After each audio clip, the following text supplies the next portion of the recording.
বিড়ি সিগারেটের অভ্যাস যাদের, ছেড়ে দেন বাবা, আমার অনুরোধ, রাগ হইয়েন না। আপনি হিম্মত করলে পারবেন চাচা। বিড়ি সিগারেট আগুন, আগুন কোনো মানুষের প্রিয় হইতে পারে না। 2 নাম্বার, না ঠিক কইও না, রাখো। বিড়ি সিগারেট দুর্গন্ধ, দুর্গন্ধ কোনো সুস্থ স্বাভাবিক, পেশাব পায়খানার দুর্গন্ধ কোনো স্বাভাবিক মানুষের প্রিয় হইতে পারে না।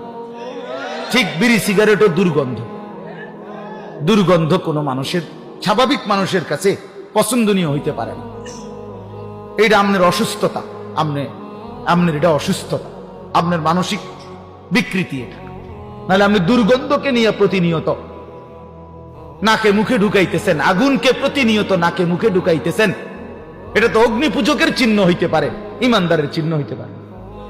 আর আমার একটা কথা শেষ, চাচারা রাগ হইয়েন না, আপনাদেরকে বলি, 60 বছর 70 বছর 50 বছর যারা বিড়ি সিগারেট খাইয়া খাইয়া জীবন শেষ করলেন, আচ্ছা কবরে যাওয়ার পরে যদি ফেরেশতা বলে, মনে করেন, একটা চিন্তা করেন না, কবরের ফেরেশতা যদি বলে চাচা আমনেরে আমি দেখছি